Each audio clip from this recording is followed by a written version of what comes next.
Hello, my friends. Hello, my life warriors, wherever you are in the world. Welcome to the Day In, Day Out podcast. Woo! Today on episode 284. I am very lucky, honored to have Harvey Laguerre on the podcast. He is a podcaster in arms. Yes, his podcast is called Men Are the Prize. How are you today, sir? I am well. I'm happy. I'm above ground, and I'm talking to you. Can it get any better? Honestly. Well, what can I say? Yes, uh, it is a good day to have you on. And you know what? I am very intrigued to get to know you a little bit better. Okay. Yes.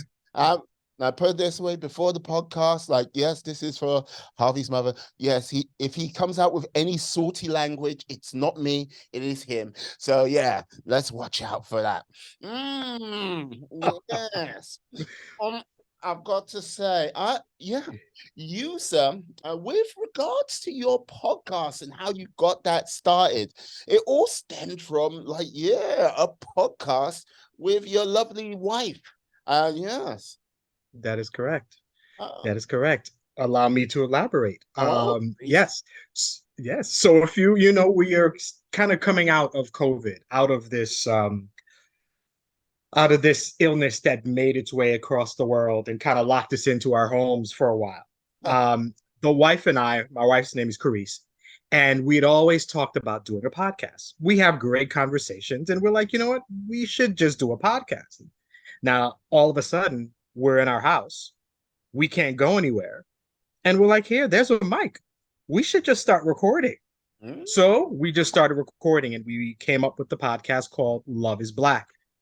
It is a relationship podcast within the culture. So it is us talking about Black love, marriage, ups and downs, struggles, ins and outs, everything. We wanted to do it because Black love typically is not portrayed in the most positive, sense. mm, There's always some shenanigans or something with it. So we wanted to put Black love out there. This is how love looks. Positive Black love. It doesn't mean it's perfect. It means you put the time in, you put the love in, you put the respect in. And we're 4 seasons in. And most of those episodes are us just talking about our relationship. mm. How, I met her and she had kids. How I'm 10 years older than her. How just dealing with being a Black couple. All these things that we go through. And it's just having these conversations. We've gone through different seasons where we brought guests on. We've had other Black couples come on, tell us their love story. How did you meet this woman or this man? How did you guys stay together? How did your family deal with you being a part of, this relationship? All these things that are a part of Black relationships. So we just kept doing it, keep talking, and more people we meet. Black love is a beautiful thing and it needs to be seen. Now, after doing this podcast with my wife, I'm like, you know what? I kind of feel like I want to do my own. So for years, I would look around social media, books, TV, and it's always women are the prize. Mhm. And I'm like, you know something? I'm a pretty cool dude. I'm a man. I'm good people. I'm the prize too. So I'm like, that's going to be my podcast. And I named it Men Are the Prize. That's my podcast.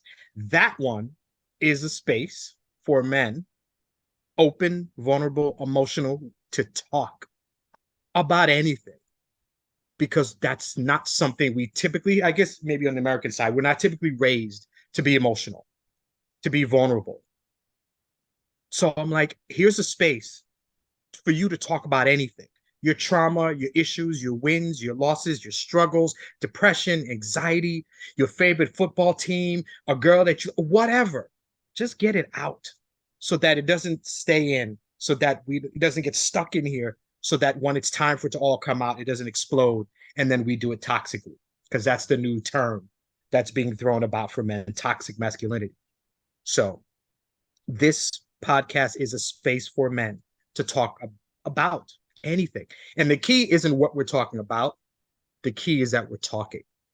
Mm. That's the point of this podcast. So from then on in, I've gone into coaching. I help a lot of men, younger men, older men. We go through everything. We go through our struggles. We go through life.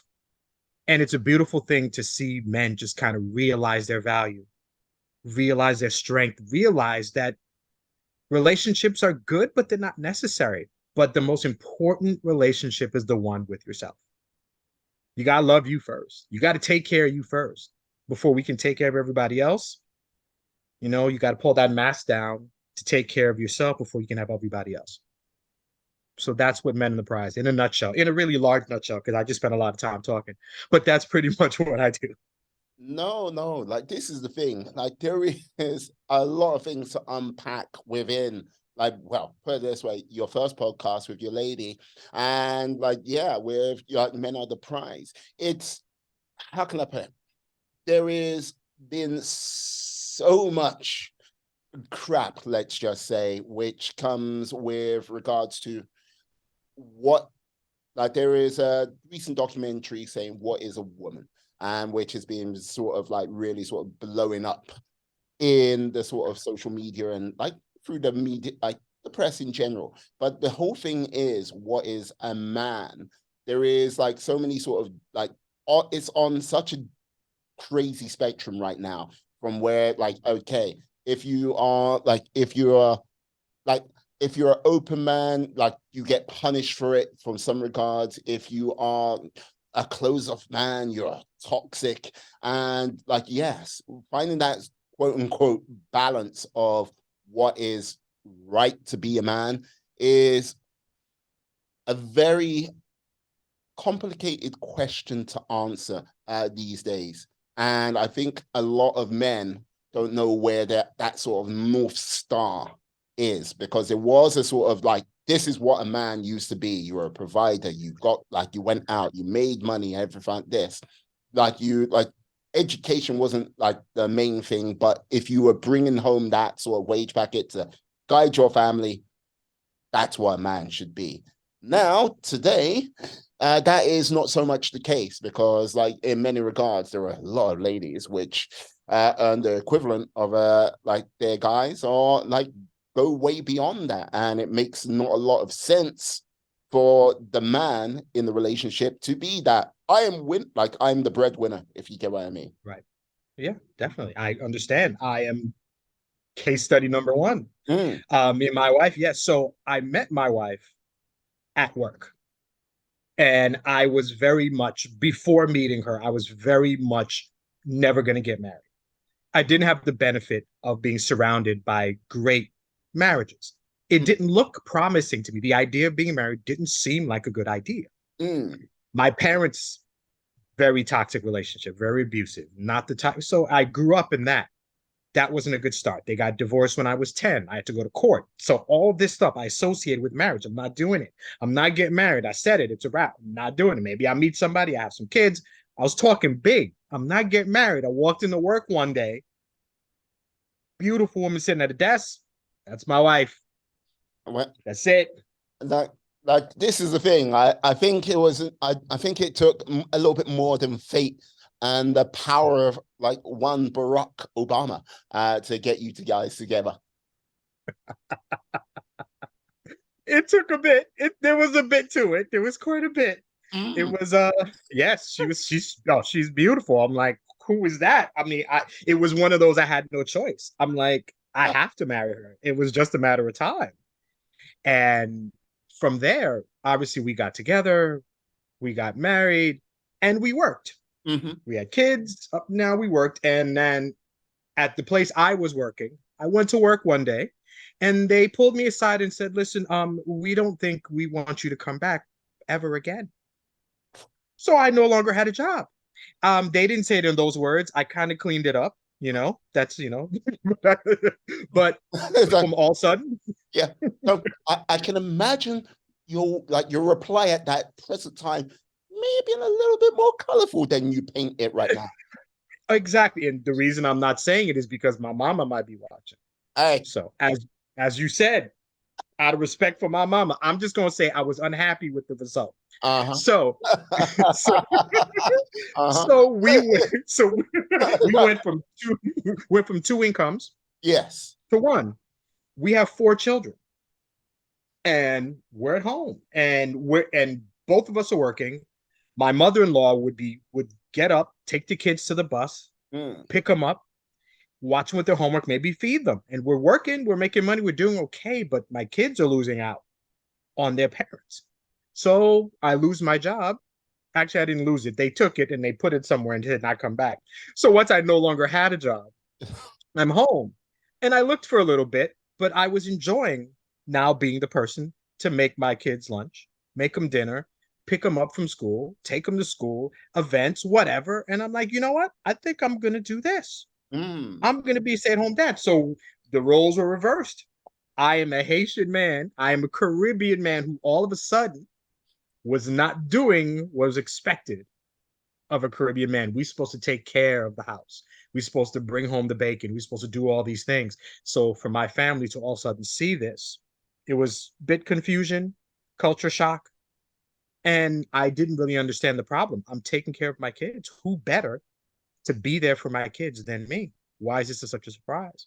Mm. Well, she's the mother. Well, I'm the father. Yeah. And I'm here and I'm taking care of my kids. And that's just been the trajectory. My wife is a dental hygienist by trade, but really a myofunctional therapist. She's a speaker. She does big things. And she's got this cool podcast she does with me. That too. But aside from that, but she works. She gets it out there. I take care of the house. Mm. And we do it as a team. And I am completely masculine. I'm as much of a man as anybody else. Now I have to ask, was this an instant transformation, or did you have to, how can I say, work it out in your head? Because, like, you know what I mean? It's a good question. I didn't mind taking care of my kids because I'm not a fan of childcare. Mm-hmm. I know it's a necessary evil, but I don't like somebody I don't know watching my kids. And even if I got to know them, because they had good daycares and I knew the people there, but I preferred being the one doing it. So once it was me, I loved it. Immediately, it was better. I got better as time progressed. I'm not a good cook. My kids had a lot of hot dogs and mac and cheese and stuff like that. I was working my way up, but eventually I got better. I never had a problem with being my children's prime, you know, caretaker. I Yeah. had no problem with that. I had the more of the issues I got was from other people, was from family. Mm. Oh, she should be at home. Or what are you doing? Why aren't you working? And I'm like, I am working. I'm with these kids constantly. I'm dealing with these people. This place is a mess. I'm dealing with all kinds of stuff. I didn't have a problem with it because in my mind, I am proud to be a parent. I am super proud to be the one to take care of my kids and to make sure that they're fed, that they're comfortable, that they have a roof over their head, that they're good moral people. Those are my agents. I send my kids out into the world. Mm. Those are my people. So I take pride in being a father and bring the person that they see most of the time. So once I got into it and once I pretty much decided that I wasn't going to be working per se, then I love doing it and I still do. It's hectic because these kids are older and they got these mouths on them. And as a Caribbean, it's my nature to kind of like chill out. But other than that, I love my kids. You mean strong communication? I'm saying like that strong, that backhand, like wow, No, no, no. It's a different exactly. time. Yes. Put It's that down. time. Put it It's a different down. time. It's like I wish it was back in the day when I was a child. Oh, just some of My the, kids are so lucky. They yeah. don't know about that at all. They don't Yeah, understand that. no, I hear you. I hear you. Because like this is the thing. Like I'm glad you brought up the whole thing that other people tend to have a more of a problem with it. Because like this is the thing. Like the societal norms and how like people sort of portray like their roles and everything like this. It's one of those things where it entraps people in a narrow way of thinking and don't actually sort of like go, yeah, this can work this way or it can work that way. And sort of getting over those sort of biases other people might have.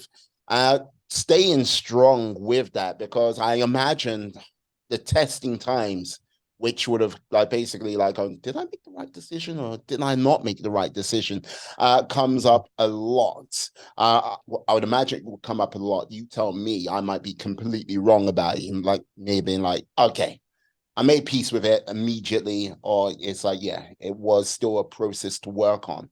Now, if there was other gentlemen coming up to you like, oh yeah, you know what, they might be looking at the same situation. What would you say was one of the biggest lessons you learned, like from like, or surprised you when you started down this path of, yeah, being a stay-at-home dad? Um, being a parent, like I said, is something that I value, that Yeah. I love doing. And being a parent kind of at a distance, the way it was for a few months, where I just wake up, get them ready, take one of my kids at daycare, go to work, come back. So I felt like I was a parent by extension. I wasn't there. But when there's no distance, when you are with your kids, Mm, you really get to know them. There is a level of intimacy that you get with your kids. Intimacy strictly in the terms of the closeness that I have with my children. You really learn what kind of people your children are. mm, And one thing I've discovered through the podcasting and the coaching and just in general is that if you have a good friend, they can tell you the kind of person that you are, but your children will show you the kind of person that you are. Send your children out into the world and see how they handle trauma, how they handle conflict, how they handle anything. They're going to do what they've seen you do.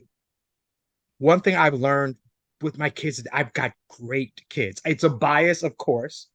I have great kids. They're crazy, they're all over the place, but they're good. They're moral, they're respectful, they understand how to speak to people, how to be spoken to, how to listen. They are good. And sometimes you have to be around your kids to appreciate it. One other thing I learned is that you think just being a parent is just I'm raising these kids, but every child is a different personality, a different way of talking to them, a different way of dealing with them. And that might be the surprise that you have to kind of jump. You got to flip flop on how you talk to one child. I've got a 7-year-old daughter who is super smart and she knows she's smart. So she questions everything. So that's the thing. I've got a 13-year-old who's a bit emotional, who, if I say something with a little bit more in my voice, she gets a little upset. So I have to understand how I speak to one of my, I have 3 daughters and a son. So just dealing with them in different situations, that's an important thing and surprising because you got to be light on your feet. I'm mm, talking to this one, you didn't do your homework, but I got to go talk to this one and I got to be extra nice with her. So that's one thing that I learned is that you have to recognize that parenting is a skill that that gets better with time. Every day I'm a little bit better than the day I was before. And every child needs a certain level of parenting, a certain way of parenting. I'm their friend occasionally, but I'm always dad. So they don't have to like me, but mm. I'm okay. I'm okay with that.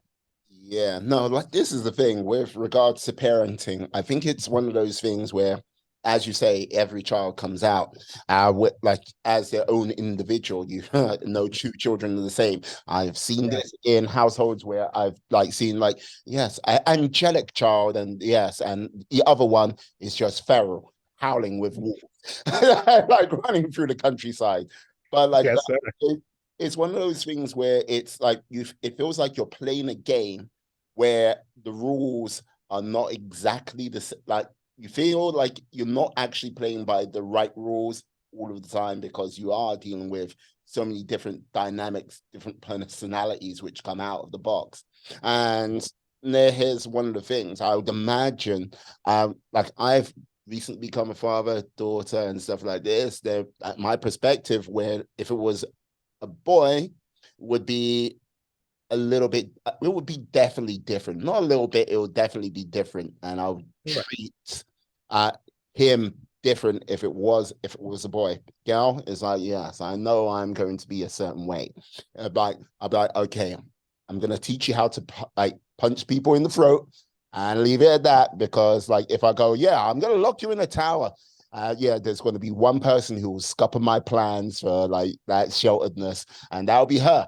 And so there's not a lot I can do about that. And it's going to be an interesting journey for myself to get there.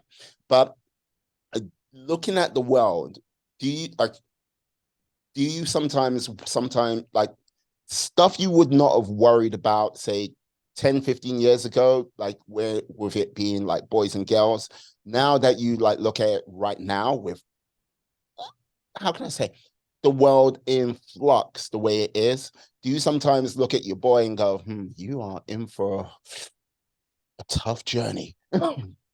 Oh, yes, very much so. So I have an 18-year-old son, a Mm, 16-year-old daughter, a okay. 13-year-old daughter, and a 7-year-old daughter. Yeah, God, I'm spread out. You didn't want to take a Oh, break. no. So when it comes to my son, Mm, especially being a black man in this world, and that's just what this is. yeah. My son just leaving his house and walking the streets is not the typical any other person walking out the house and walking the streets. I have to be extra careful that he understands that when he's outside, his safety is of the most importance. I know when I leave this house, being black man trying to deal with anything, that there's a possibility that I may get stopped, that I may not make it home. And I have to teach him that being a black man in this world, specifically in this country, can be dangerous. And that's a big topic that I had to conversation I've had to have with him. You do what you do, you listen, you be respectful, but understand sadly that there are differences. So when I was growing up, I guess I grew up in somewhat of a nicer area, so it was not a concern for me. Hmm. But now him driving somewhere or him being out somewhere with some friends, he has to watch himself. We're in a we're in a world in flux, as you said, where we have to be careful. We men have to be careful. We don't know who we're going to be around with. We are perceived automatically as dangerous. You see me, all of a sudden I'm a criminal. I could do something bad. And I remind him that you're not any of those things, but unfortunately you cannot control how people see you. So when it comes to raising my son, I spend time talking to him about that, make sure he understands what it's like outside in this world. I don't want him to have a chip on his shoulder, but be prepared. When it comes to my daughters, their safety again is of most importance, but sadly, you have to watch out for people, men. So, how do you take care of yourself? How do you speak to people? Respectful, but keep your eye out. You have to understand your surroundings. You have to understand that not everybody around you has your best feelings at heart. Your best safety is super important. You're an amazing, intelligent, smart person. You can do anything you want. Your mom is a perfect example. I can say this to my girls. I'm here. Your mom is out there. She's a speaker. She's traveling. She's doing great things. You can do anything you want in this world. So it's my job to remind them and let them see that. So raising children now, maybe the being a man 30 years ago, it was kind of flip-flopped. Mm. Maybe I'm raising my daughters to be a wife and a homemaker, but now I'm raising them to be whatever they want. And that could be being a wife and a homemaker, or it could be a wife and having a family and having a business and running things. So I have to be open to all possibilities as a parent. That must be a really tough, hard position to be in, to sort of like try to mentally prepare for all those sort of different scenarios. Because look, on one hand, you're like, okay, yeah, look, to your son, you're a man out there in the world, and like, look, there are going to be certain like preconceptions of who you are because of your appearance and like how like not no fault of your own, how people perceive the way you're acting or your movements through society. Like if you're a little bit too bold, it's a case of yeah, you're threatening. If you're like a little bit too meek, it's a case of what you like, why you are doing that, what are you up to, and like trying to get that right. Huh, depending where you are, might get stepped to by either the law or other people. And yeah, if you're out in a club, let's just say, like, yeah, out in the club, crazy things can happen. Trust me. No doubt. So, you know what I mean? It's like, and they won't necessarily be sympathetic to your actions being a man. Whereas with like your daughters, they will be a lot more sympathetic, going out here, there, and it's a case of yes, there are guys who might want to take advantage of a situation, or like it's a case of where do they see themselves in the world, and how do you convey that? Um, like looking at like I imagine your daughters will look at you in one way and go, yeah, you can help me with this, but you have no clue.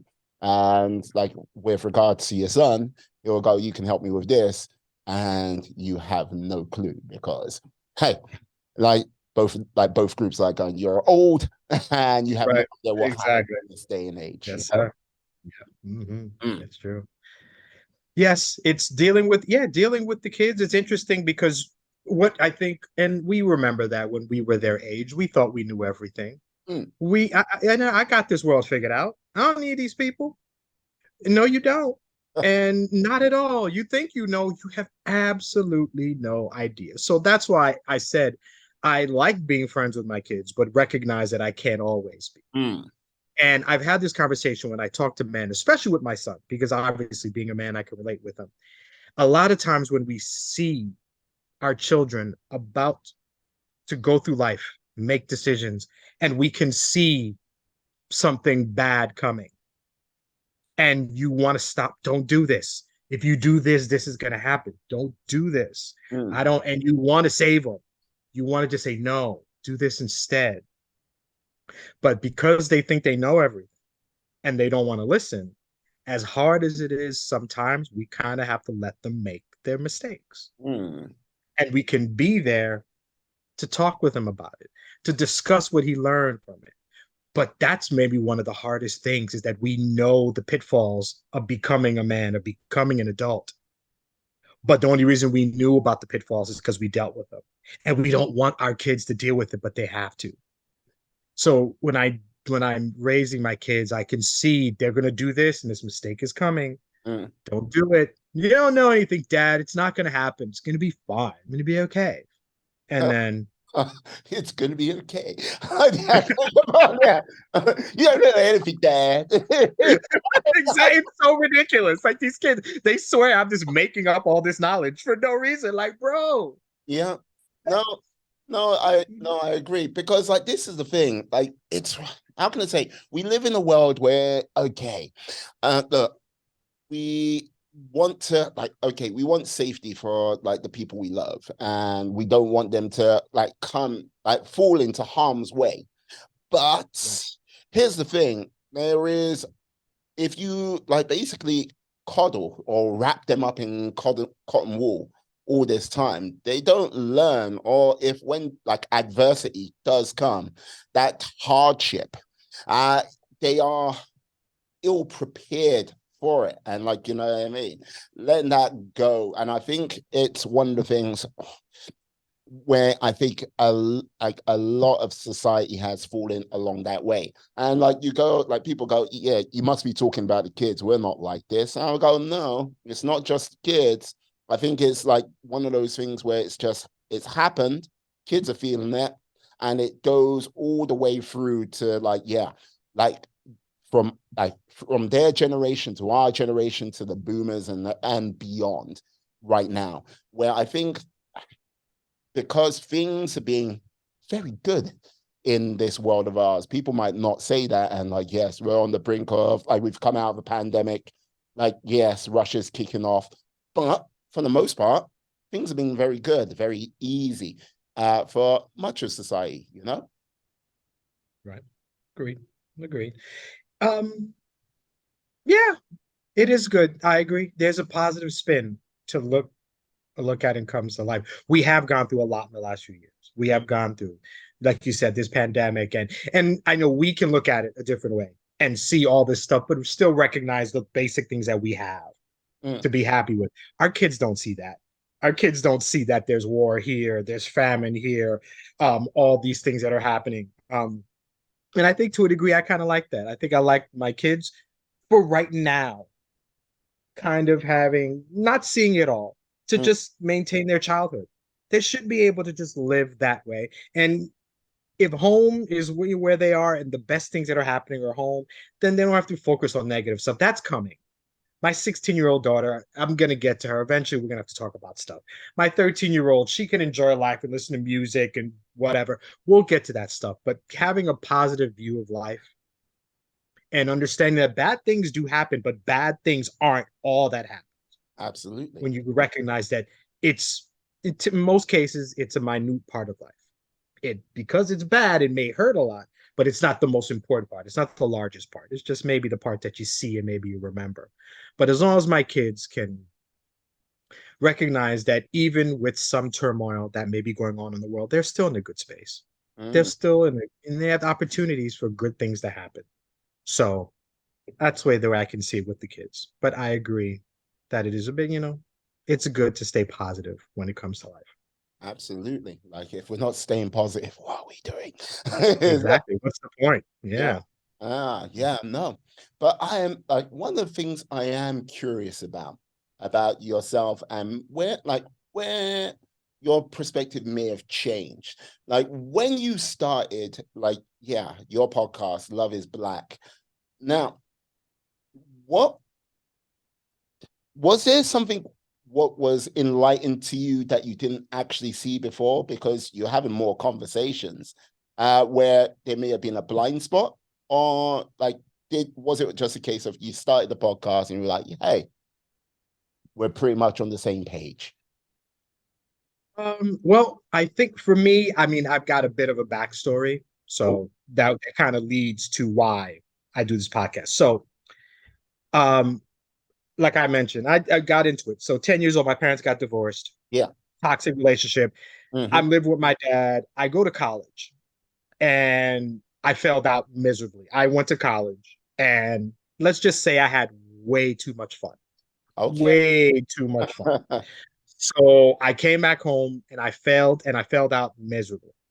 Now I come back home to a house with a father who was so completely embarrassed by me, so disgusted with me.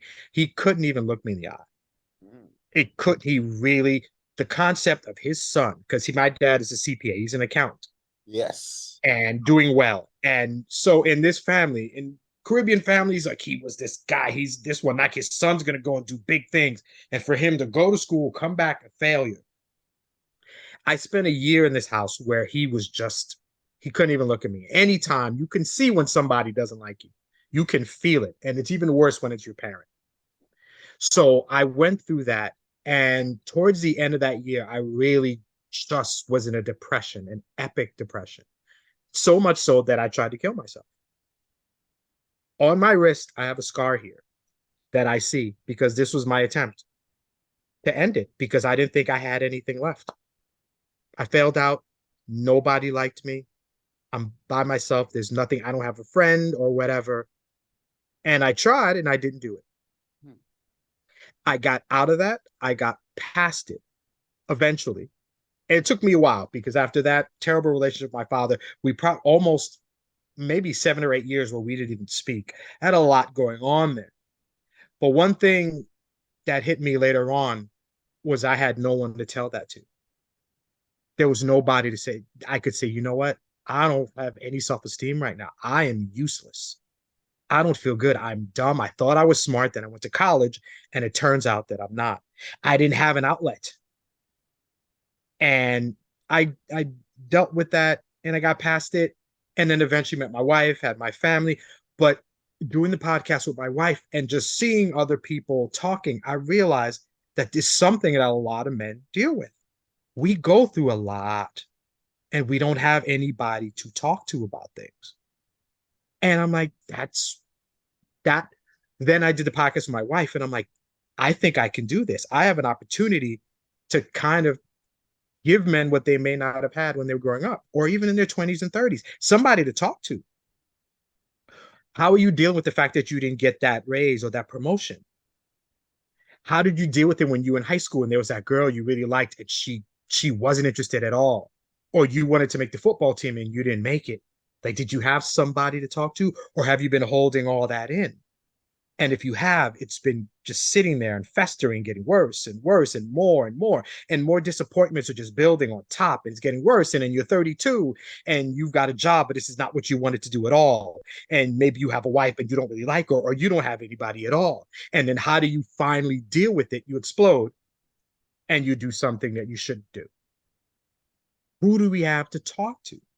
So talking with my wife led me to, I know how I felt. And I know there's men who could certainly use a space to release that. So it was recognition of how I felt for a long time that led to the idea of Men of the Prize. Doing the podcast with my wife, I love doing it. What better way than to help men by having them on and talking than doing something that I love already? So that the feeling was there, my struggle was there. Once I found an outlet to do it, that's when the I guess the switch flipped. The podcast is a space for me to just, because I talk when I do my podcast, I'm asking questions, but I'm letting you into me too. Mm-hmm. You find out about my struggles, everything I've gone through, and I'm like, it's just talking. So doing the podcast and realizing what I'd gone through was how Men of the Prize came about. Mm. Just taking you back, because look, you attempted to take your life, and like the Mhm. whole thing is like, yes, you did a few jumps, but like what, like after your failed attempt, thankfully, Mhm. uh Mhm. what basically grounded you? What put you like, oh hey, come on now?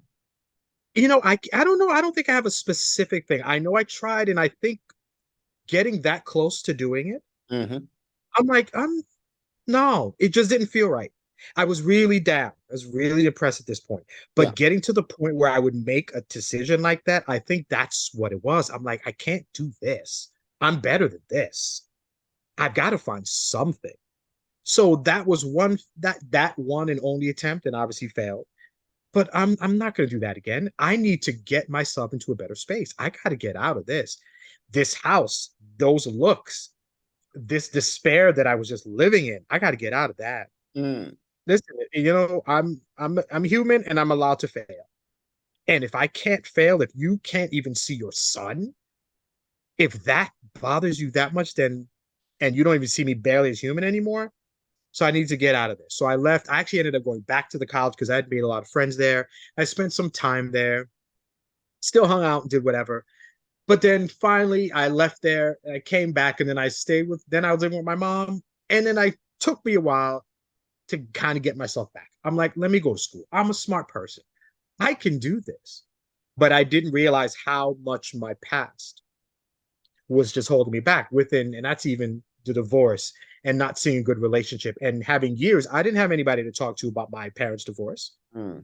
I didn't have anybody to talk to about being in a house where I would hear my father beat my mom. Who did I get to talk to about that? All this stuff is in my head. All this, like I'm saying, it's 10 years old. I'm in court. The judge is asking me, who do you want to live with?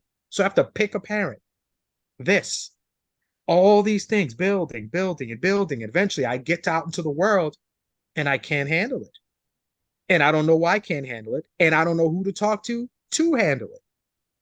So it took me so long to get past it. One thing I knew is I had to figure out how to deal with it because I'm not dying. I'm not doing that again. Good or bad, I'm gonna be here. So I got past that. Took me some years to kind of figure out me, recognize that, you know what, that divorce wasn't my fault. That relationship, terrible relationship, wasn't my fault. I was somewhat a victim to it. And I got to get past that. And I was just bitter for a long time. It really took meeting my wife and eventually having kids because I really had this hate for my dad for a long time. And you can't really succeed. You can't move on with all that. And finally, my dad reached out to me because he had heard I was dating. And at that point, we had gotten engaged and he wanted to meet her. So for first time in a long time, we spoke. So it's my dad, my sister, myself, and my fiance, and we met. That's the first time we talked in a long time. And at that moment, I'm like, all right, I'm done. This hate, all this pain that I have, I can't keep it because I'm not passing that down to my kids. My kids will not deal with that. They will not have this dislike for anyone. They're gonna have grandpa. Whatever happened, I'll deal with that. They get the grandpa that they deserve. Yes. So that's what it took for me. Mm. Yeah. Yeah. No, too often, what we do as people, we keep like we trap ourselves in the past. So basically, it takes us out of the present because like the past is meant to be something you look at, reflect on, so you don't make the same mistakes in the present, so you can build that better future. Like when we hang on to the pain, the suffering, uh, in our past, it is one of those things which prevents us from growing, prevents us from moving forward. And look, and when you say, yeah, not being able to talk about it, it's who do you talk to? Like, which close friends do you turn to? Like, how, like, who do you share that burden with? And like, the whole thing is, I think there are a lot, it's really weird when it comes to sort of like guys, like gents in general, because like there's something I always say to like any of my female friends. I went, look, if you want your man to be absolutely happy, like just tell him you don't want anything from him. Just leave him alone. Like give him the whole like you've got the day to yourself. You'll find him more happy than he's ever been. But that sort of easy solitude that men sometimes fall into is the thing what actually puts them into that realm of despair because they don't have that Mhm. sort of communication. They don't build that realm of community, which seems to come ever so easy to ladies. It's like, look, there was one time, okay, first time coming to America, right? I was working in a summer camp in Virginia. It was called Camp High Road. It was like a Christian camp. Okay. About 40, 50 like people all together, half and half. Like, yeah, got like all in the pool and like, yeah, like playing around, you know what I mean? Teenager, like teenage hijinks, what counselors get up to. Then two of the female counselors got out of the pool, sat down, started to chat. And it became three, then five, then six. And then it literally every single girl was just chatting. And like it was just that moment where you just like guys were like, what on earth is going on? But that is like sometimes the power of ladies when they get that, they can talk, they have that sort of avenue of communication. Guys, no, it's not really there because there is a as much as there is a quote unquote brotherhood, it's more of yeah, it's superficial, but it's more of a lone wolf like realm because that's the way it is. And I wish it was different. And look, someone tell me if I'm wrong, but that's what I've observed for most guys. Oh, no, you're completely right. In fact, when I either coach or when I'm doing the podcast, there's two things I ask men. One of them is, what do you do to self-soothe? Mm. Life is hard, Oh yeah. difficult, stress. Maybe your family, maybe you're not. You're working, you're trying to start a business, you're out of shape.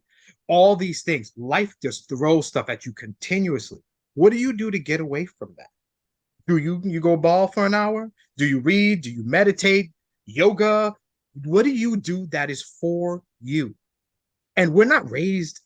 Self-care is not part of parenting males typically. We just get up, rub some dirt. Oh, you hurt yourself. Whatever. You be good. Get back to work. Go Mm. play something. Do whatever. There's no emotional. It's not an important part of raising males. So that struggle is there. I don't know. I don't know what to do. I don't know how to deal with anything. What do you do to take care of you? Mm. And they never know. They never have something. So I'm like, you got to find something for you.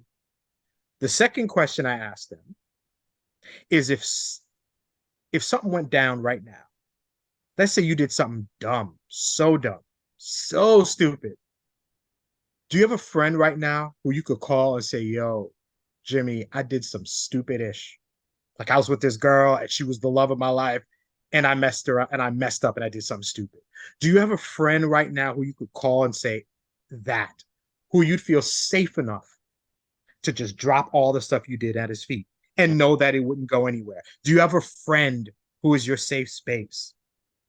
And most guys are the same. No, I know people, but do you know people who know you? Mm. And they don't. And I'm like, and to me, I associate that with really a lack of value. You are important. I say this to every man. You are important enough that somebody should be there to hear you when you're struggling. You should have a friend to talk to when things aren't going well. You should do something for you, not for the family, not for maybe your wife or your kids, something for you. Taking care of you is important. So we grow up and we don't have anybody to talk to. We don't know how to deal with the struggles that we have. We don't know where to go. We don't know what to do. So we just keep it. The trauma stays here. The stress stays here. And we got a bunch of guys all going through the same thing. And since we don't talk, we think we're by ourselves in it. We think we're alone, and we're not at Mm. all. We're all going through the same thing. We just don't talk. So it's essentially like what you're talking about, this story. You have all these people at this pool, all these women, and the camaraderie is immediate. Oh, I was going through this struggle, blah, blah, and they talk. And you have men who literally can have the same thing, but it's not in our nature to do it. So the opportunity is there. We don't have tribes anymore. No. We don't just talk. Yeah. No, but this is the thing. I would say it comes down to mostly down to how guys are. It's more like guys are more of, yes, if you're doing like if you're in this realm of action, then it comes together. Like, because it's like, okay, if you're on a foot, like if you're doing a sports team or a like something which is physically demanding, then you see that sort of bonds. The problem is you get that sort of organized team events where you're kind of forced into things where you're like, you're on this team, let's do it. You're out to win. This is the goal, this is the target. When you're in school, or if you're like more sort of, if you're carrying it on as a career in college. And then after that sort of realm disappears, you either have to find the time to like either maybe join a team or do something like this. But with the regards to the sort of demands and pressure of life, you can't really do that. Or it's a case of, yeah, you're just like, I'm working my job and doing the 9 to 5. If I've got kids as well, I'm now looking after the kids and stuff like this. And like, look, and I think when if you told you're like if you told like most guys, if they told their lady, I'm off to like, you know what I mean, go and play this team sport while they're holding a child, the look they get or like the conversation, what comes out of that is like, yeah, oh no, you're not, because blah, blah, blah, blah. So it Right. cuts off those avenues because in many respects, I think it's seen as something quite trivial when it is very much important, you know? Very much. So much. So true. Yeah. Yes, the idea of taking care of ourselves it's so foreign that when you try to do it, in a lot of cases, you're laughed at. Mm, Why are you going to do something? I've got to take care of this. I mean, I'm here with the kid, with the house, whatever. I understand, yes. but I still have mental health that needs to be dealt with. And for a little while, I'm gonna need to take care of it, and I'll be back, and then I will help you. And then that will be reciprocated. I know you're busy. I know you're dealing with this. I've got the kids. I've got the house. Go take care of yourself. And Yeah. it's just as important. And when we recognize that mental health is not just something feminine, but human, Huh. and recognize that man needs to take care of himself just like a woman does, just like a mother does. A father needs time for himself. A man needs time for himself. And that's what makes it hard, because now you're battling this idea that it's not masculine to take care of yourself. So we have so much going against us. But I think we're in a space where we're doing better, where mental health is important, where we recognize a lot of things that men do can be resolved by allowing them to talk about it, Mm, by finding other avenues to release. So it's incredibly masculine to talk about things. It is it is more masculine to do it than to not, because it requires a level of, I don't know what's the word, comfort You got to be strong to go take care of yourselves because people going to look at you crazy when you do. Like you've got to be comfortable with being discomfortable. Mm-hmm. That's the whole Agreed. thing. Because like the whole like when we live in that when we've got in that place of comfort, you don't like, hey, you don't need to push yourself. You don't need to challenge yourself. You don't need to make yourself vulnerable. When you're in that place of discomfort, yes, the pressure's on. You do need to like put yourself out there. You might have to make yourself vulnerable. And yeah, you have to sometimes face an ugly truth where you don't need to do that when you're comfortable. You just simply go, like, yeah, no, I'm fine. I'm perfectly like nothing bothers me. Where you might be in a world of debt, or you might be a case of, yeah, you're not being honest with yourself with where your like sort of health and fitness or what journey of life is taking you. Where it, you know what I mean? It took yourself a long time to get there and a bit of extreme measure to like, go, whoa, wait a second. Hey, but you took yourself to that place of discomfort and you faced it and you like basically you took responsibility of like your life because you know what? Your life matters. And I would say countless other people's lives matter as well. It's just a case of they don't actually see that worth, they don't see that value in it. And I think that's a lot of like gents out there who don't do that. So they don't like see it as like my life matters or I should be taking care of myself. Yeah, true. I mean, we're raised to provide. We're Mm, not really raised to live. We're raised to take care of others. That's the job. I'm raised, now I'm going to take care of family. I'm going to work. I'm going to do whatever. So like you can be living is almost like my career mm, as opposed to just being here. So if I'm just here to provide for you, then there's almost a lack of humanity being seen because I'm utility.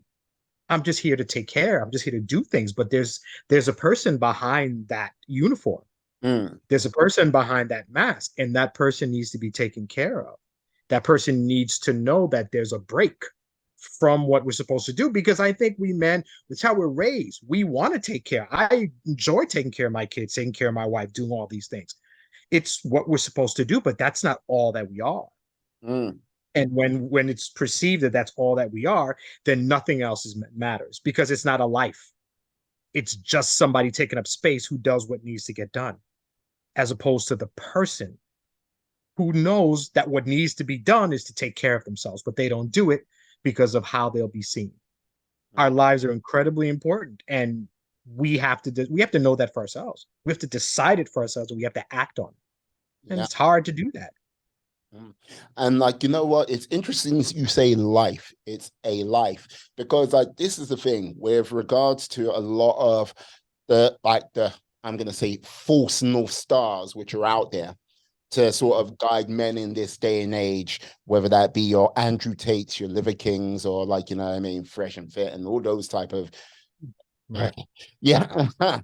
Like guys, it's like they are like rather than going, it's about your life and making your life better. It's about this is the lifestyle. And like if you do this, X, Y, and Z, yes, you can look like me, or you can get all of like these ladies, and you can live and like blah blah. Reel off the whole realms of like BS success and nonsense which comes with these types of people, these types of clowns. Uh, but it doesn't actually address the sort of key sort of tenets, the key issues, what like many a man is dealing with, because everyone sees success as what it's portrayed by the media, but it doesn't necessarily mean that's what success should be for you. Oh, so true. So true. I'm going to be doing I'm doing a men's conference in less, I don't know, I'm not sure when this is going to be showing, but in January, I'm going to be doing a men's On the conference seventh. and on the 7th, and I'll be talking about success. And you said it and you hit it exactly the way I'm going to talk about it. Success is thrust upon us. Mm, This is what you're supposed to do. You're successful when you do this, when people get this from you. when you live in this, when you drive this, when you have this on your arm. Success is rarely defined by the person, it is defined by society. And when we can take that away and define it for ourselves, everything changes. I could want to be a rapper. I could want to be Biggie, aside from the fact that he's no longer with us. But I could want to be a rapper, women all around, gold, cars, all this stuff, filthy rich, all that. Mm. Or I could want to be a garbage man who takes care of his neighborhood, who does well financially, who has benefits, whose wife is taken care of, whose kids are safe, and I can feel successful doing that. Success doesn't have to be what everybody else thinks it is. It should really be what you think it is. I could be a sculptor, just living check to check, but I'm successful because I'm happy as hell doing it. And that success is, it's a small word, but it's huge when it comes to self-esteem. What makes you successful? What makes you happy? Are you happy to be successful, or are you successful when you're happy? There's so much to it. I love that you brought up success. I've been thinking about that for such a long time, Mm. because I mean, right now I'm successful. I'm not filthy rich. I got debt like everybody else, but my kids are happy. My kids are fed. My kids have a nice room. They have a laptop. They can watch TV. They're healthy. My wife has a nice car. She works. She's out and about. She's got nice clothes. Whatever. I'm pretty healthy. I'm successful. But there's a lot of people who may not see that as successful. But Mm. who cares what they think? It's really a matter of what I think about success. Yeah. No, but this is the whole thing. When you chase that, well, like the untrue or the illusion of that success, which is being like the general portrayal of that success, you like, I think people find them like, well, get caught up, or they find themselves like looking at life not in the realistic terms. And like, this is the thing, you see it played out on a number of sort of video clips here and there. They're like, oh, wait, like you've been chasing, like you've been running after this illusion, this mirage of success, or like for X amount of time. And what has it brought you? Has it like basically, like not even a case of bringing you joy, happiness, or anything like this, but has it made you grow as an individual? Have you found out more about yourself? Like, do you find your like you once were you lost? Are you now found? Or is it a case of, hey, you're still running around after this mirage, but still nothing's come from it. You haven't grown, you're still lost, and you're far from happy, and joy is nothing more than a stranger. Um, Only like, yeah, lost dreams and hope. And like the reason why I put hope in that sort of like, if you do the Greek classics, Pandora's box, when it's opened, all the evils in the world are released. And like by the time Pandora closes it, the only thing what was left in there was hope. What does that mean about hope? What is its true nature? That's a deep question. That's I need to read that again. Mm. I need to. It's been a minute since I cracked open a classic. I appreciate you mentioning that. Hey. It's time to get back. Hope, and a lot of times, hope is all we got. Mm. Hope. I'm not a religious person, but faith. Sometimes it's all that's there. Sometimes when we're at our lowest, all we've got left is I can still do something. I can still come out of this hole. Mm. I can still succeed. Hope is sometimes all we got, and maybe the only thing we need at times. Yeah, I like that.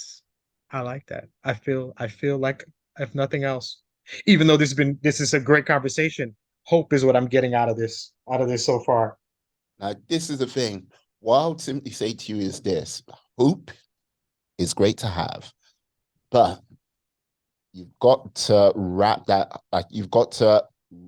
hope and attach it to the horses of action, because this is the thing, like it might, like you might not have a clear course where that action might take you, but like one of the things which, as much as I love my mother and she's a very religious lady, and she goes, yeah, it's in God's hands, all things are in God's hands. It's like, look, God, like God, ultimate being, like doing, like dealing with a whole universe of mess of things and everything like this. I reckon, like God looks at this, like if you're not, like if I've got to put in the time and investment into you, put the time and investment into yourself. So take some action, because if you're not, that is not going to, that's not going to be, it's not worth God's time in some regards. And like you go, that sounds a bit cold, but no, like when you start taking action, taking control, responsibility for one's life, and it, I don't mean chasing like this, like as we said before, with the mirage of success or whatnot, but just like basically just laying down one brick in your life to like go to build upon. And then like that might be one day, then another brick, another day, bit by bit, those slow steps moving you forward in your life can take you a considerable distance forward. Because I have, like, I'm a strong believer of if you do 2% better than you did the day before, you might not achieve that 2% every time. You might hit 1%, you might go 4%, you might drop down to -1, but your life will be considerably better. But you do need to take that action, whether that be in studying, like just do it, like sometimes going into a job, which, you know what I mean, you just doing that pure focus and like, yeah, I'm working all hours God sends, or just, you know what I mean, really taking some time to really figure out where, who you are and where you want to go. Action is key as well as hope. Yeah. Hope is like, you know what? I can be more. Mm, Then now it's time to be more. What you yes. gonna do about it? And that's it. I can succeed. I can do big things. Now go do it. I feel like action is what's next. Hope is the beginning. Action is the next step. It's time to go be more. Mm, It's time to take care of your mental health. It's time to take care of your family. It's time to take care of yourself. I like that. Action is I don't know, it's the response to hope. mm, Hope is this. Okay, what you gonna do about that hope? You gonna run with it or you just gonna let it sit there? Hope doesn't help if you don't do something about it. I think hope is the spark, and then basically action is the discipline which you need to take to make you show up each and every day. And like when people hear discipline, it's like, oh, you mean punishment? No, discipline is just a rules and principles you stick by to make sure you show up each and every freaking day. Because if you don't, no one else is going to do it for you. Like you go, oh yeah, what about your parents? Your parents will, like, they will take you in the direction they would like your life to go, but it doesn't mean that's necessarily where your life should go, you know? Yes, sir. Mm, Very true. Yeah, you're right. I like that. Spark. I agree. I agree with that. I don't know. I don't know. Confounded is not the word. I feel like I got something so new, different way of looking at hope and action. There's difference. There's meaning to it.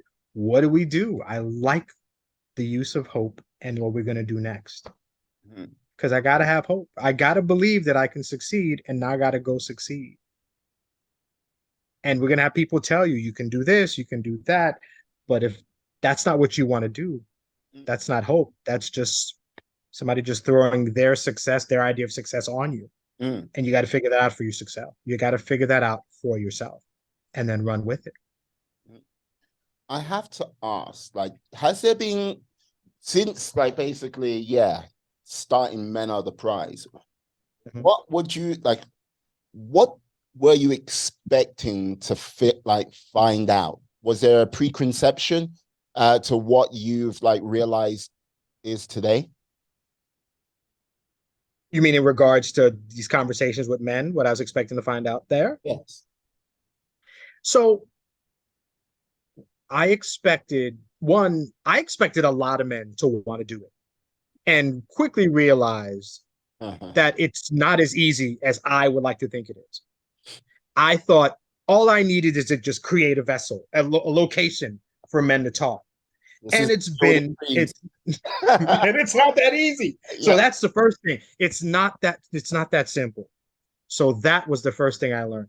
But I think what I really learned, and I didn't expect it, is that I didn't realize how badly we don't take care of ourselves. I didn't realize how much we don't value our sanity. I didn't realize how few men have somebody who understands what they're going through, who hasn't searched out and found somebody. I didn't realize there were that many men who were like, what am I going to do? Who am I going to talk to? I didn't realize it was that serious. So I discovered how many men need help, how many men are going through this and going through it alone when they don't have to be. Um, just podcasting, because I'd done so many episodes with my wife, I was comfortable just talking to people. I was fine with that. I've kind of discovered at times it's not people getting men to talk is not easy because one, we're not used to doing it. Two, you don't really know me that well. Mm. I have to build a little rapport with you. So I got to get men comfortable to do that. So that I didn't really think about. So at times it takes a little work to be comfortable with somebody, to feel safe enough to talk about what's going on, to talk about what they're feeling, what to do about it, how they feel about a relationship, a job, anything. So I discovered that there's steps to men being comfortable, feeling safe enough to open up and let out everything that's going on. But what I did get from it is that men want to. Men definitely want to speak. Mm. And given the opportunity, given a friend, a space, they are just as vocal as women are, if not more, given the opportunity. Interesting. Interesting. Yeah, no, like this is the thing. I think it's one of those things where trying to find, yes, the sort of everyday guy who's trying to just get on with their like life. They might have questions, they might want to like speak about things, but yeah, um, it's like today's day and age is very weird. Where like yeah, you say one wrong thing, and like yeah, the mob wants to destroy you for it, and you're like, oh right. So the questions don't get asked, and like basically that sort of realm of being vulnerable doesn't come into it, which sometimes makes it even tougher still. Um, but doing that, like I think the more you do it, the more they will like more people show up. Like, what episode are you on currently with Men Are the Prize? So I'm in season two. The Mm. first season, I ended up doing about 23 episodes. It was supposed to be 22. The reason it was 23 is the last episode of season one was a whole episode of women sending messages of affirmation to men. So that's my final episode of the first season. I was able to do it because I dropped it on Father's Day. Yes. So that first season ended on Father's Day. So it's all women just saying good stuff to men. We are proud of you. We know you can succeed. Be open, all that. And I'm like, that's great. I am into probably episode 40, but I've recorded a lot more. So I'm in season two, about 40 episodes in, but I've got probably about 50 or 60 episodes that I've recorded. So it's a process. I grow every day. I love recording. I could do it too much. The wife doesn't love it as much as I do because I'm because I'm just God recording. Get back in this house, man. Are you on a podcast again? Get back. It's like, yeah. Basically, yes, because I do my podcast and yeah, podcast opportunities like this. I do podcasts for fun. I love talking about music, movies, TV, whatever. I'm an 80s kid. I grew up in the 80s. I love the music, the movies. I love that decade. So somebody offers me to talk about that, I'm gone for the day. Like it's a problem. And I love it.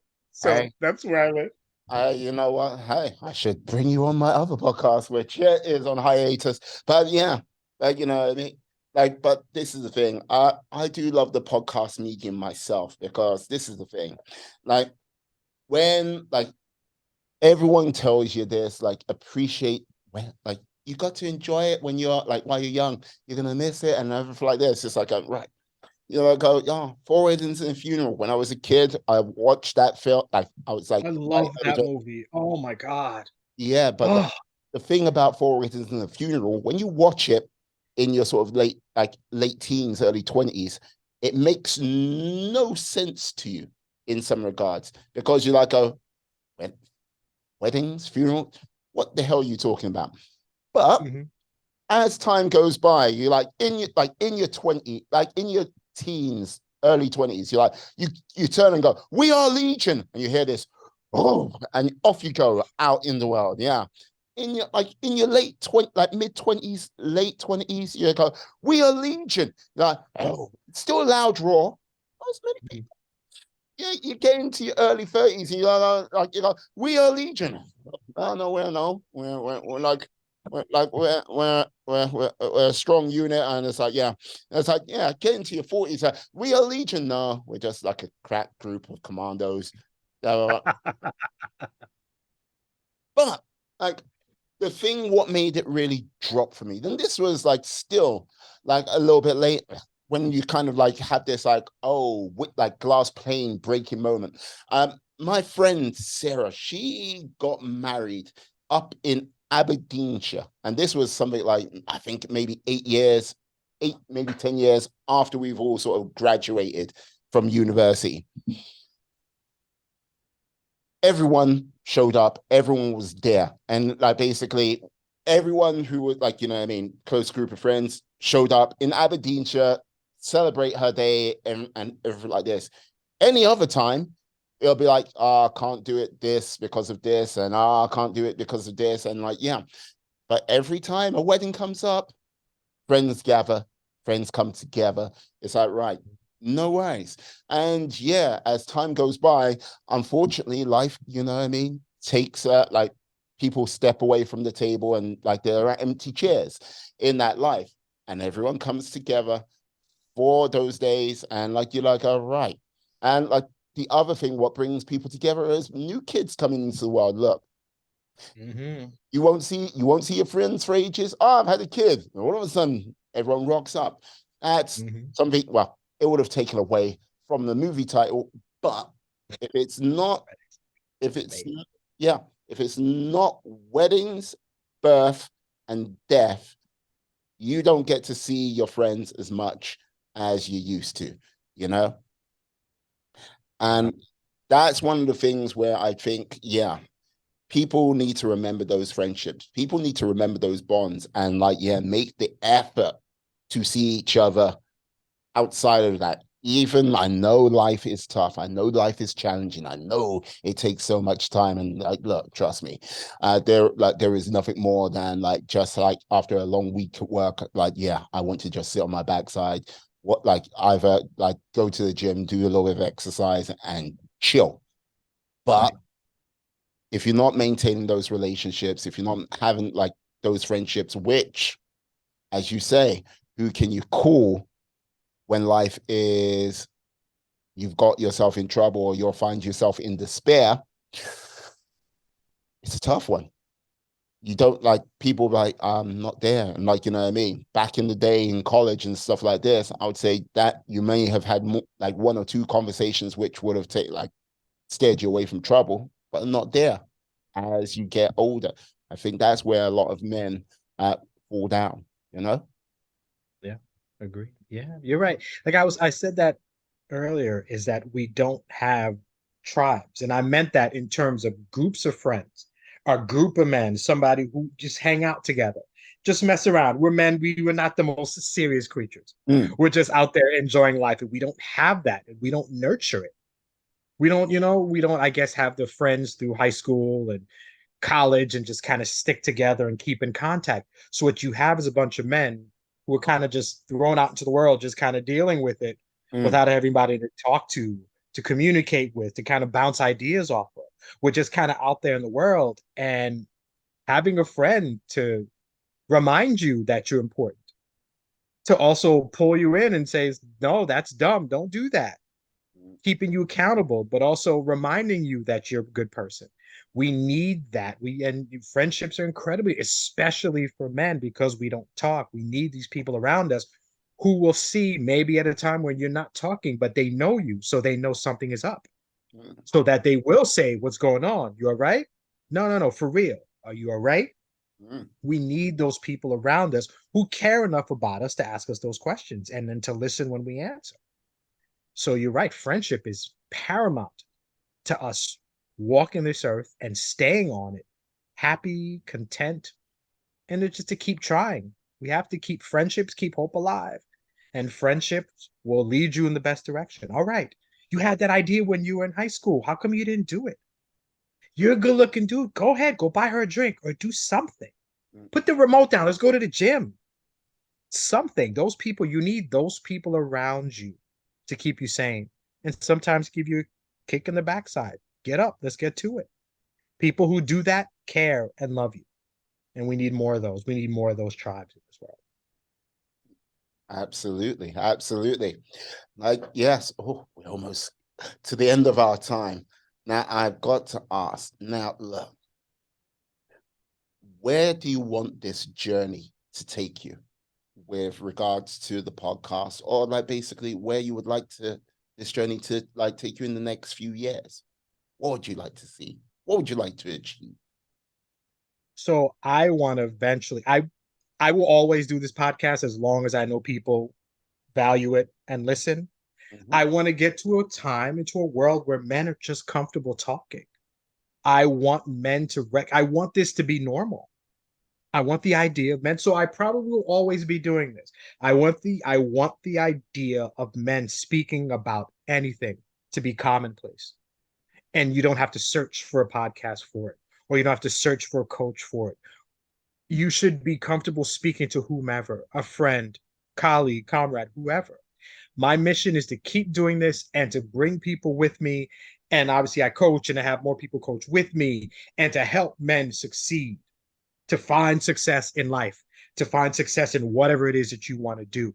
I want to create a really big tribe of men who recognize that they are the prize and we continue to succeed. And when we succeed, we find two other guys who need a little help, and we bring them in, and then they're going to know that they're the prize, and they're going to succeed. And we find more people, and we keep doing it, and we just have this group of men who understand they're important, they're valuable, and whenever they're in relationships, that they have standards. This is the kind of man that I am. You want to be with me?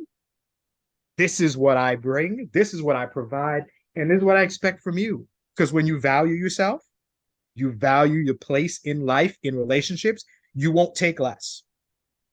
You won't take, you won't half-ass the relationship. You expect somebody to bring what you bring to the table. I want men to bring their hearts and souls to the table, to society, to the world, to their kids, to their significant other. I want men to come back and be emotionally vulnerable, loving, hard on their sleeve men. And I hope in the few years that I build up a tribe of men who are comfortable doing it and comfortable showing other men how to do it. And we get better and better because when you're better, your family's better. When your family is better, your community is better. When your community is better, your neighborhood, your city, your state, your country, the world is better when we're all better. That's what I want. I want us all to one by one be better so that we'll all be better together. Mm. Outstanding, outstanding. Create that high tide so it can raise all ships, as they say. Yes, sir. Yes, sir. Yes, sir. Harvey, can you tell the lovely people how they can find you out on these interwebs? First of all, thank you so much for having me. It was a pleasure speaking with you. I enjoyed this immeasurably. If you want to find me, first things first, harveylaguerre.com, my website. That is where you can either listen or watch episodes of Men of the Prize. If you just don't want to hear my smooth, comfortable voice, feel free to go to feel free to go to loveisblackpodcast.com. You can hear me and the wife at our podcast where we're talking about love in the culture. Just this black woman and myself just being happy or not even being happy all the time, just talking about relationships. Otherwise, on Instagram, you can find me. My handle is Men of Zealous Nature. On Twitter, Men Zealous. On TikTok, which I'm trying to. TikTok is a different animal, bro. I don't know. My kids love it. They on it. I'm still trying to get comfortable with it, but Men of Zealous Nature on TikTok. And so my website And if you're a man and you're looking for coaching, for somebody to talk with you to help navigate this world, prizewinningcoaching@gmail.com. That is my email address. Email me, we'll talk, and maybe we will work together. And I'll coach you, and we will figure out this world, and we'll figure out the one thing that you're missing to achieve your success and get your sanity where you need it to be. Otherwise, January 7th, men's conference, a bunch of people. I'm in this group called NGBN.TV.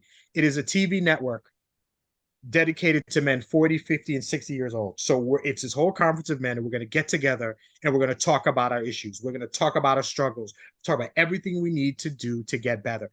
Go to HarveyLaguerre.com on my site, in my blogs, the link there, and join me. And we're going to talk and we're going to figure things out. We're going to open ourselves up and we're going to become better men than we ever knew we could be. 2023, it's going down. It's about to go down. We're going to start it on January the 7th. So I gave you a lot. I hope, I'm sure it'd be in episode notes. But if you really, HarveyLaguerre.com, find me and let's go. Yes, thank you, Harvey. Like, you know what? Yes, the carpool tunnel is going to be real by the time of open. That's what I'm. It is for a great cause, sir. It's for a great cause. Oh, but yes, all the information will be in the show notes, the description. Yes, go out, reach out to Harvey. Yeah, and yeah, let's see how we can grow that tribe, help him do that, and yeah. Have a wonderful day. But Harvey, thank you for coming on today. You have been great. You have been superb. You have been wonderful. A delight to have, to say the least. Thank you for having me. It was a pleasure speaking to you. And hopefully we get to do this again. And maybe we turn the tables. I have this podcast. I don't know if you heard of it. It's called Men of the Prize. And there's an open seat. If you're ready to crack open. Wait, no, I will not bite. He's got me on the hook. He's got me on the hook, people. I'm sure I can get on your podcast at some point very soon. Yes, right. It's the Christmas period. I have time coming up, so let's go. Okay, you know my email. Hey, I'm waiting. I know where to find you. YouTube. I can find you. Don't make me fly out there. It's like, yeah, you don't know where I'm in the UK. You'll never find me. Yeah, you go. You'll never find me. It's like, you see, it's like, yeah, like, hey, say Leicester. There you go. Thank you. I'm safe. Yeah. Well, I'd like to say thank you to you, my friends, my life warriors out there, for sticking with us to the end of the show. Please stay well, stay safe, be awesome, be excellent, be fantastic. Be all the positive bees you can be in this world and then some. And hey, be cool. Peace. And we are...